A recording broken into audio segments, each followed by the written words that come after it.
Hi, how are you? Matt Watson here from carwow. So I'm sat in an Audi RS e-tron GT, and next to me is an Audi RS3, and next to that is an Audi RS6, and we're going to have a drag race up an indoor ski slope because I want to compare how well these different four-wheel drive systems from Audi do on low grip situations such as snow. So we've got an electric four-wheel drive system, you've got a Haldex four-wheel drive system in the RS3, and a good old-fashioned proper quattro four-wheel drive system in the Audi RS6. Now let me tell you about this RS e-tron GT. It's got two electric motors, and combined they put out 646 horsepower and 830 newton meters of torque on the front axle, one on the rear axle, so you've got all-wheel drive. This is quite a heavy car because of all the batteries and stuff, so it weighs in at 2,345 kilograms, and it's quite expensive as well. Starts from £115,000. Now let's find out about the RS3. Hello Nick, how you doing? Hi Matt, I'm doing very well. I'm a bit cold, to be honest. Nothing a heated seat can't fix. Exactly. I've got my temperature up to 22, my heated seat on, my big jacket on as well. It's actually quite warm outside, but it's freezing in here. Anyhow, tell me about your car's stats. It has a 2.5 litre, 5-cylinder turbocharged petrol engine. It puts out 400 horsepower, 500 newton meters of torque, puts all that through a 7-speed dual clutch automatic gearbox with a clever clutch pack that can send up to 50% of all of that power to the rear wheels. Then there's a nifty little electronic limited slip differential which can send up to 100% of that power to either rear wheel, depending on which one has the most grip. Basically that car has its engine like across the way like that. It's called transverse, and it has a Haldex all-wheel drive system which can only send a maximum of 50% of the power to the rear wheels when the front start to slip. How much does that thing weigh and how much does it cost? It weighs 1,570 kilograms and it costs a smidge over £55,000. A lot cheaper than this though, and a lot lighter. Anyway, let's find out about the RS6, and I'll go over to the new German carwow YouTube presenter, Daniel. Hey Daniel, you all right?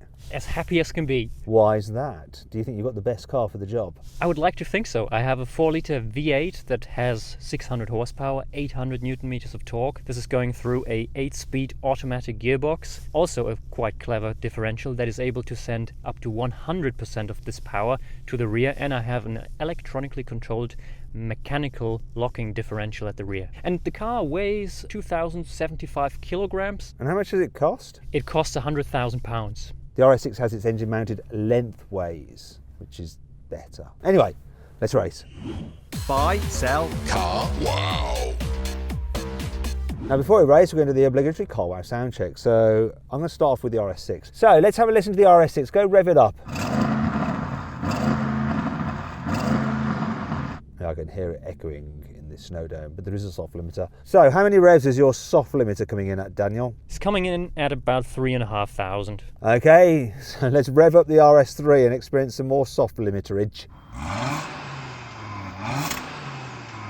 All right, RS3, so what was your soft limiter coming in at? about 3,800. Yeah, well, my car doesn't even make a noise. Well, it does when you're driving, it goes, woo, it makes kind of like futuristic noises. So we're going to do the thing that we normally do with carwow, is the editor's just going to make some funny electric car sounds for the electric car.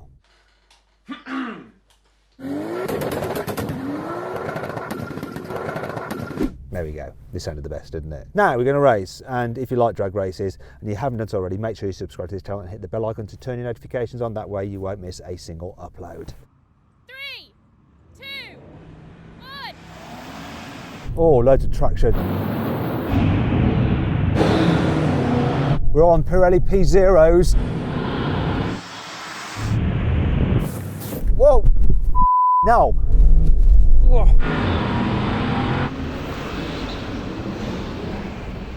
That was just mental. The way this got off the line, the winter tyres just bit in and it just rocketed off. I cannot believe that. I actually got a bit of air over the bump. I won that.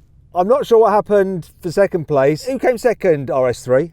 It definitely wasn't me. I bogged down at first, slid over to the right, got some grip, slid over to the left, and RS6 had me. I felt like we were head-to-head a little bit, the RS3 and me, and then the power came in. So we had stability control on that time. Shall we dare to try it with it off? I think what the audience wants is less stability, definitely. Right, what we're going to do now is drive up the slopes with the stability control off. And we're going to just control them, see how they do. We're going to start on a slope which is a bit harder than when we just launched, and we're going to see how they find traction, and then we're going to stop halfway, regroup, and then go to the steeper slope section and see how they do there as well. 3, 2, 1.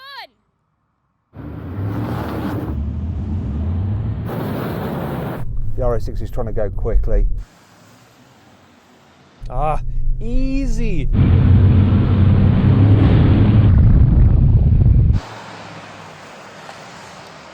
First of all, to you, RS3, you look like you struggled a little bit. It did at first, and then once the wheels slipped and gripped, then it was very undramatic. A bit like driving on a road, to be honest. RS6, you just shot off. You thinking we were drag racing again or something? It just seemed to just grip and go. Yeah, it felt like it had a lot of traction. I didn't really have to feather anything. This is as easy as going up in a ski lift. Yeah, okay, what we're going to do now is go to a steeper section of slope. I'm going to head out first and see how this car can just grip on a slightly steeper, more awkward section. And then I'm going to find a section of the slope which is so angled or steep that this can't deal with. There might not be one. There might be one. We'll find out. Let's do it. Okay.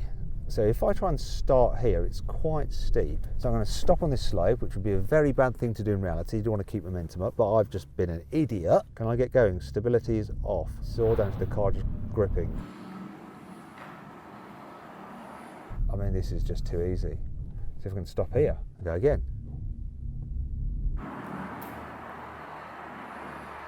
I think my weight might be helping me.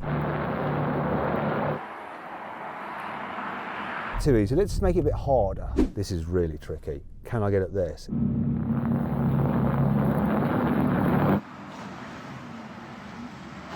Look at that, it's just crazy. I can just drive around as I like a bit. It's like a mountain goat. I'm going to try the very tight corner, see if it can do that. If it does that, it's amazing. So this is all sorts of badness. Some on a side slope, steep gradient. Will it do it?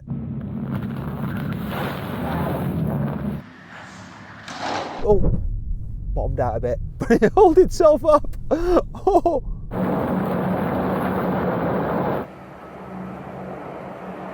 This thing is insane. I think the electric motors are just able to deliver the power as and when you need them. I think something fell off the car though. Let's find out what that was. I think we've just lost a drain plug for the sill, but that's all, nothing too serious. Anyway, let's try the next car. Okay, now let's see how traditional Quattro all-wheel drive system does with stability control all the way off. Go for it. Easy. No problem.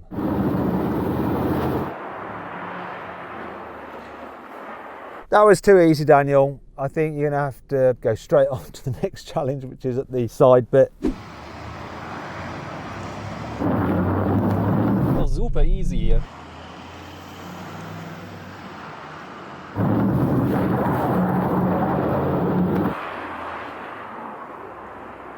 So how was that, Daniel? Was that just easy? Very easy. This car is completely underwhelmed by this. Okay then, Daniel, let's see if you can do the really tricky one round the corner.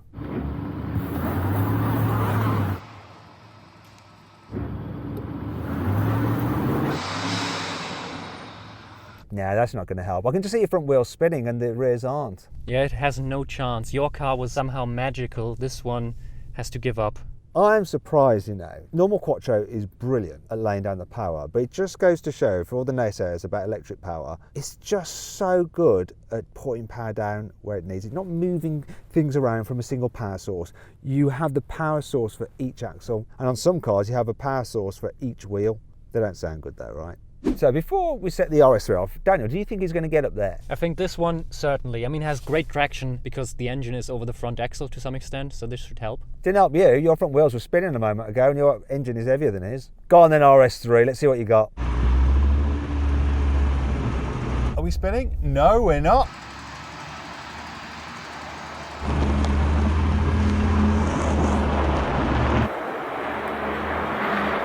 You made it, but it didn't look the easiest in there, Nick. There was more slip than I was hoping for, but it did it. Okay, let's see if you can do the next one.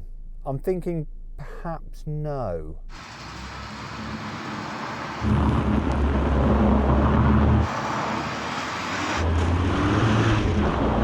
Ah, yeah, it is slipperier.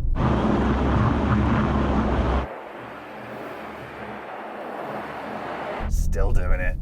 Yeah, he got a bit of slip there and it looked like, maybe not, but he managed to. It's done everything the RS6 has done so far. Let's give it the final test, shall we? I'll tell you what though, Daniel, I'm pretty sure that the RS3 didn't do those challenges quite as well as the RS6. What do you reckon?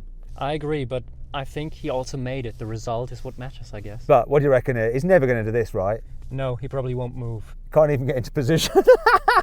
You're not starting from as high up as me, but I'll let you off. Go on, let's see what you can do. See if you can even move forward at all.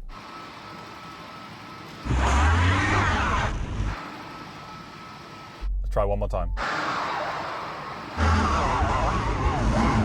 Not allowed.